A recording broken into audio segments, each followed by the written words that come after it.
নমস্কার বন্ধুরা, অঙ্গনা রান্নাঘরে আপনাদের স্বাগত।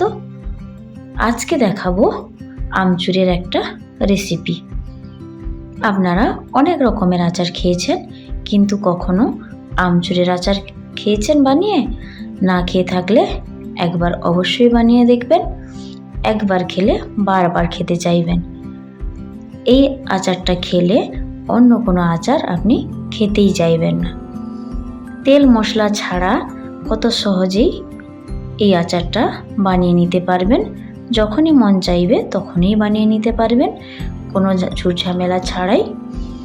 আমি এটা বানানোর জন্য 250 গ্রাম আমচুর নিয়েছি। জল দিয়ে আমচুরটা ভালোভাবে পরিষ্কার করে নিচ্ছি। এইভাবে কয়েকবার ধুয়ে ভালো করে পরিষ্কার করে নেব, যাতে এর গায়ে কোনো নোংরা না থাকে। দেখুন, এইভাবে পরিষ্কার করে ধুয়ে নিয়েছি। এবার এর মধ্যে একটু জল দিয়ে ভিজিয়ে রেখে দেব 10 মিনিট মতো। 10 মিনিট পরে দেখুন আমচুরটা অনেকটাই নরম হয়ে গেছে, দেখেই বুঝতে পারছেন। জলটা ফেলে দিয়ে আমচুরটাকে ছোট ছোট টুকরো করে কেটে নেব। দেখুন, আমচুরটা এইভাবে ছোট ছোট টুকরো করে কেটে নিয়েছি। এইভাবেই ছোট ছোট টুকরো করে কেটে নিতে হবে, খুব বড় রাখা যাবে না। পুরো রেসিপিটা জানার জন্য অবশ্যই পুরো ভিডিওটা দেখতে হবে। এরপর শিল নোড়াতে আমি নিয়েছি 1 চামচ জিরে, 2টো কাঁচা লঙ্কা। কাঁচা লঙ্কাগুলো খুবই ঝাল, সেই জন্য 2টো নিয়েছি। আপনারা চাইলে বেশি নিতে পারেন। কাঁচা লঙ্কা এবং জিরে ভালোভাবে বেটে নেব, খুব মিহি করে বেটে নেব।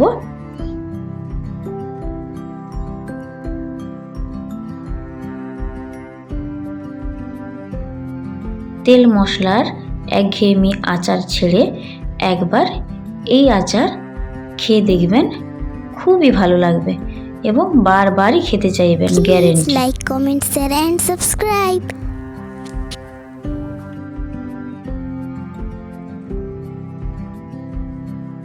জিরে এবং কাঁচা লঙ্কা বাটা হয়ে গেলে এরপর কেটে টুকরো করে রাখা আমচুরগুলো অল্প অল্প করে বেটে নেব।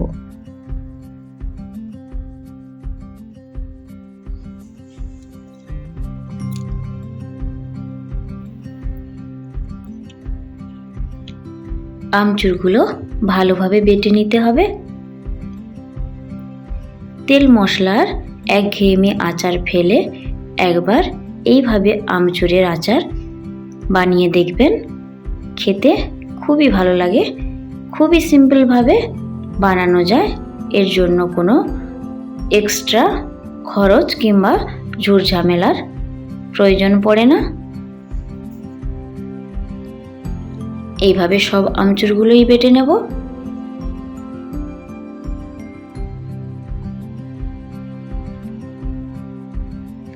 আমচুরগুলো বাটা হয়ে গেছে। এরপর এর মধ্যে আমি দিচ্ছি 150 গ্রাম চিনি। 250 গ্রাম আমচুরের জন্য আমি 150 গ্রাম চিনি নিয়েছি। যেহেতু আচারটা টক ঝাল মিষ্টি হবে, আপনারা চাইলে বেশি নিতে পারেন, কিংবা যদি একটু বেশি টক খেতে পছন্দ করেন তাহলে এর থেকে কম নিতে পারেন। চিনিগুলো ভালোভাবে বেটে নিচ্ছি। আপনারা চাইলে গুঁড়ো চিনিও ব্যবহার করতে পারেন। Please like, comment, share and subscribe. গুঁড়ো চিনি ব্যবহার করলেও গুঁড়ো চিনি একটু বেটে নিতে হবে। চিনি বাটা হয়ে গেছে। এরপর চিনি, আমচুর এবং লঙ্কা জিরে বাটা ভালো করে একসাথে মিশিয়ে নিচ্ছি এবং আরও একবার মিহি করে বেটে নিচ্ছি, যাতে কোনো চিনির দানা থেকে না যায় কিংবা আমচুরটাও ভালোভাবে বাটা হয়ে যায়। সেই জন্য ডবলবার বেটে নিতে হবে।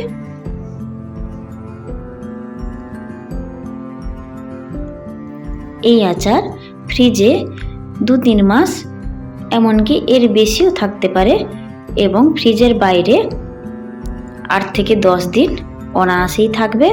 খারাপ হয়ে যাবে না, তাই একবার বানিয়ে নিলে আপনারা অনেক দিনই খেতে পারবেন। Please like, comment, share and subscribe.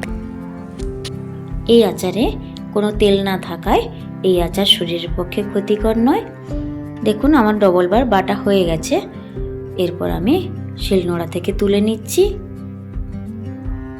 এবং আচারটা আমার রেডি হয়ে গেছে। রেসিপিটা ভালো লাগলে অবশ্যই বাড়িতে একবার ট্রাই করবেন এবং চ্যানেলটা সাবস্ক্রাইব করে দেবেন। দেখুন দেখতে কতটা সুন্দর লাগছে এবং বিশ্বাস করুন খেতে খুবই সুস্বাদু, খুবই ভালো লাগে খেতে। পুরো ভিডিওটা দেখার জন্য ধন্যবাদ।